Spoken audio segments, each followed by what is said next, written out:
Hello everyone, welcome to another video on the SoundMojo channel. I am joined here on this video with Joe Pacheco, of course, the channel manager for SoundMojo, and we are joined with a guest, Dre The Music Man, whose videos have been featured on this channel as well. Dre, how you doing, man?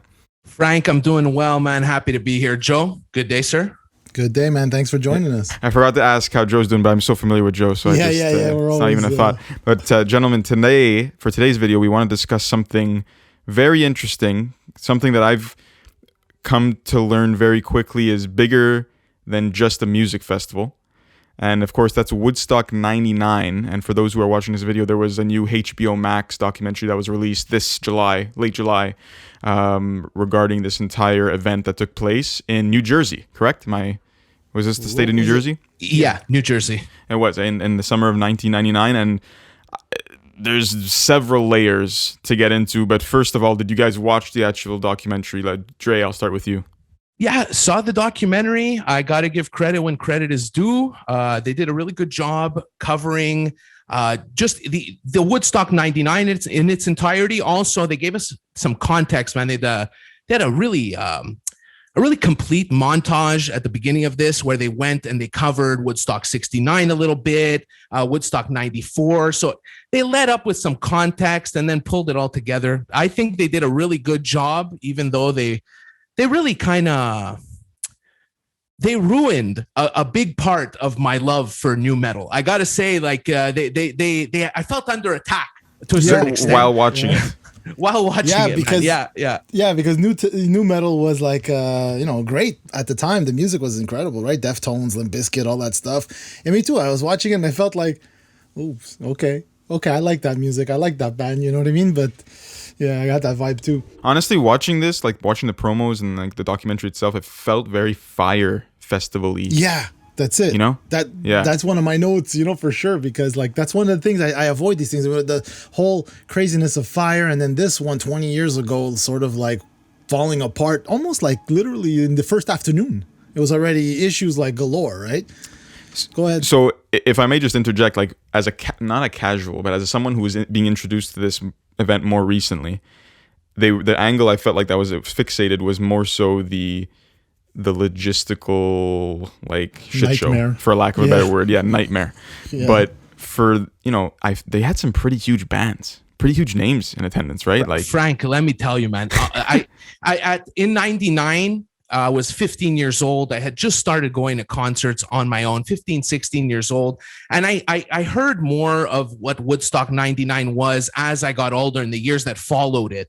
And I always thought it was kind of funny, but I always envied people that had got the opportunity to go. I mean, look at this lineup, man. I'm going to give you just one stage on July 25th. Okay? No, here, July 24th. You get the Tragically Hip, Kid Rock, Wyclef Jean, Counting Crows, Dave Matthews Band, Alanis Morissette, Limp Bizkit, Rage Against the Machine, Metallica. Yeah. Wow. One stage. Wow. That was the day, wow. So I always wanted to go. And then I saw this documentary and revised my envy. I took it back, man. I wouldn't have gone anywhere close to this show knowing what had happened there. Yeah. Honestly, you give that same lineup today, I don't even want to know what the prices are. Crazy. For sure, crazy. It's funny that you say that because the whole the documentary really focused on, I find, three things. One thing, barely any music, which is okay because that's not what we're going to remember from this show. What we're going to remember is the organizational nightmare, the capitalism involved, right? Everybody's freaking out that it was $4 for a bottle of water, which today is freaking, I had the reaction so, right? Because now we're used to Which it. I right? think but with inflation, it would be $6 and yeah, dude, it's crazy. If you're going there for 3 days, and not only that, they didn't let you bring in your own water, bring in your own food, and it's like a campsite almost, which I found weird. It's why wouldn't you just let people do their thing if it's all about the peace and love and good times, right? But you could smell that capitalism just took over for these guys, right? They wanted to have a third success. When doing a bit of research on this, these are kind of the big fun facts I discovered that I felt were interesting. Kevin Wasserman, the lead guitarist of The Offspring, he said, he quoted after in an interview after this, he's we played a festival in Nuremberg, Germany, at an old Third Reich park, which of course Third Reich, Adolf Hitler's Third Reich, So I've played a venue that was literally built by Hitler that was more hospitable than that Air Force base was. Yeah. That's a quote from the movie, man. Yikes.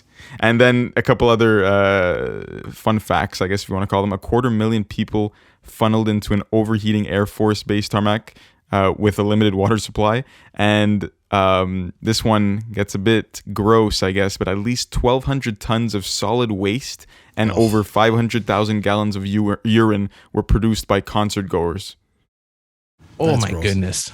That's nuts, man. No, but I think you guys are speaking to what I felt like I had a theory after the documentary ended. I mean, they obviously had a demographic in mind when they put this lineup together, for whatever reason. And they wanted to maximize the money they got from this demographic. So pay-per-view event. That's the first sign that you have entered into an ultra commercial space. Not only are they making money by everybody attending, but they're going to make money by people at home too. Great, that's fine. You get the $4 water bottles. This is a greed combo. This is the whole recipe for disaster. $4 water bottles. Nobody went and spent any money to give these people any shade at all. You saw them underneath the trucks, and I don't know about you guys. Call me a cranky old man. If it's hot and I don't have shade, I'm in an awful mood. Just horrible, horrible mood. So, I mean, you add all of that together, and I feel like, how could it have not gotten out of hand? I think this is a lesson for people. When you turn up the greed too much, people explode. They started selling CDs for $25 with only one good song. Boom, you get Napster. If you're selling $4 water bottles at Woodstock 99, you're going to get fires and people rolling around in shit and et cetera, et cetera. I think that's what it comes down to, honestly. And also just like a comedic, looking back, obviously it's funny when you're looking back, what a comedic touch was everyone blaming Limp Bizkit. Fred Durst, they played their hit song "Break Stuff," right? And people did exactly that. They took it to heart. And that's what showed up as the face of the failure of Woodstock '99. That's what I remember being all over the news at the time that it was happening. Was all you saw was like Fred Durst. He was the poster boy for the flop of the show, but technically, obviously, he riled up the crowd, but that's what you're supposed to do, kind of thing. I think it's just that whole mix. You didn't realize, these guys get there, they fly in, they're probably there for a few hours before, if even. Sometimes they just get there right before they go on, they do their set, and they're out, So what's interesting is Jewel and like Moby, his take right away, Moby knew right away, something's off here, man. Like the vibe is really weird, and like he said, he can read as a DJ, can read a room or a place, he knew right away that something is off here. It's like they kind of targeted the audience goers, like the predominant demographic, like they labeled them as young white males who wanted to just spread, hooliganism, if that's even a word, buffoonery around there. There's something to be said about like mob mentality, right? Like once someone starts something, then you get in that whole vibe. I mean, like, not to excuse anybody for doing what they did, but sort of is what it is, right? Like I had put a note here. Steve Hyden, the rock critic, that's what he said. The organism becomes stronger than any one person. So this guy, like the narrative where they were showing the guy who unfortunately passed away of hypothermia, is it? Hypothermia? Like where he basically was in the mosh pit for Metallica. And like, you're just being lifted. They were saying that you couldn't even feel the floor anymore for how many people there was. Just, you can't, it's like an ocean, a wave, right? Like you're just, I don't know, man. That's why it's kind of like just makes me feel comfortable that like, okay, I'm glad I wasn't there because, that was my time. I loved those bands, like I would have, I don't know, man. I'm just glad I like to play it safe a bit more, Joe, were you the kind of person to go into a mosh pit? Frank, have you ever been in a mosh pit? I've been in one or two. I got a couple of shots to the head or the back, and I'm like, okay, I'm done. Because I was an avid mosh pit participator. This was my scene, at 16 years old in 2000. I had a lot of energy, man. And I remember very well what the mosh pits were like. But it wasn't like that on the Woodstock 99. I remember people falling down and a lot of people rallying around them to pick them up. I remember diving to save people that have fallen off of a crowd surf. I remember there was, I was throwing the bows, too. And I mean, you got to fight. Like, that's the whole point of being in the mosh pit. But I remember kind of looking out for those smaller than me, you know. There was a sense of camaraderie. Yeah, like it was like, you know, if you fall, I'll pick you up kind of mentality, you know. But I didn't see any of that in Woodstock 99. And I'm wondering whether the documentary chose not to show any good spirit in the mosh pit, or if it actually was that bad. Yeah, I don't. Good question. Well, like I think it's like I read from what I saw, there was almost 400,000 people at this thing, you know, and the stages were so like almost a mile apart. So not only are you already super on tarmac, right? So there's no like grass, you know, like anyways. It was just a really bad cocktail. Look, and then not to mention... You couldn't escape the heat. Sorry to cut you off, Joe. You couldn't escape the heat. There was no umbrellas. There was no trees. Like, you think of festivals, like massive festivals. People go like they're watching the stage. They're in front of the stage. They're jumping. They're raving, whatever it is. But they go and rest on grass, under trees, with the water or whatever the hell. And then you got to walk a mile to the next stage under those conditions. I just didn't want to like... be here and we're talking about this and not mention about like women pretty much like the bad treatment they got, of course, and like they were taken advantage of. Oh yeah, too. This horrible. Like I mean, like I said, it's that mob mentality. You see one guy do it, you think it's okay, and then it's like it's chaos. And I'm extremely out of my comfort zone. As soon as something is just too chaotic, I can't control it enough. It's like I stay away from it, you know. So like that's really unfortunately very sad. The people that had passed away, people that were like unfortunately like assaulted. It's like it's horrible, man. It just what I'd like to hear in the comments, if anyone's watching this, is like, did you attend? Would you attend something like this? What are your thoughts on the acts that took place? Obviously, like I feel like it's unfortunate, man, but like especially with the way the documentary frames it, is that the bands, the lineup, get forgotten in all of this. Yep, almost. You know? Yeah, because you're not even thinking of it as, and it's sad that like. The original Woodstock was the peace and love and everything, and you know we've all heard about it, seen countless movies and stuff. And then '94 was a good Woodstock as well, you know. So they figured the third is the charm, right? It's gonna be, and look at the lineup they put in there. So it was made to be successful in terms of sales, and it was, right, because like, hey, 300 something thousand people paying $100 and something bucks at the time, that's a lot of money, man. Like you said, they didn't even factor in any shade. So many like missed little things. They just thought they probably had it in the bag and it was gonna. It's and even like the women were super like underrepresented, right? There was one woman per day. Per day, crazy. Like it's so like transparent, you know, and it's so like okay, let's make sure we book a woman. Let's make sure we book another woman, and then nobody can say we didn't book women. Like it's horrible, right? It's like such almost like it's an afterthought. Yeah, okay, you know. One last takeaway, boys. From this, what would be your, after watching this and seeing how it all played out, like what's one takeaway? Don't go to crazy concerts far away that you can't like just leave and go home.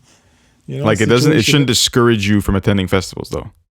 No, I've attended, like I said, like I'm almost not anti-festival, but I mean, like I said, I like to go watch a show and go home right after, or like hang out a bit, but not like the whole day kind of thing. But I went to Montebello here in Montreal, Rock Fest, right? And it was fantastic. What a great fest, you know. So like no issues at all, you know. Oh yeah, no, I've been to probably dozens of outdoor festivals, Osheaga, Rock Fest, Warped Tour, all of that, and heavy MTL as well. I've never seen anything like this. Like I say, most of the time, people are of good spirit and people are looking to help one another. But at all of those festivals I attended, they had shade for the audience. I'm banking on shade being the defining factor here. I think there's something to that. That's true. One question that we do like talking about, like Joe, Cassius, and myself here on SoundMojo, is like, what's a bucket list festival? If we're just going to switch gears a little bit, we're on the lines of a festival that took place. What's your one bucket list festival? Lollapalooza, Chicago. Didn't that just happen? It did. I don't know what it was like this year. I haven't looked at it, but yeah, usually it's end of July, right before our Osheaga here in Montreal. It's one I definitely want to get at. Yeah, I love Chicago too, so it's kind of a dream of mine to go do the 3 days. Yeah, we'll get there. I'm sure you'll attend that one day. Dre, yeah, I want to thank you for coming on and yet another segment. I know you're kind of like a household name on SoundMojo. I enjoy our chat about Woodstock 99, seemingly a forgotten festival, but was brought to light with the new documentary. Joe, I'll see you this week, I guess, on the channel.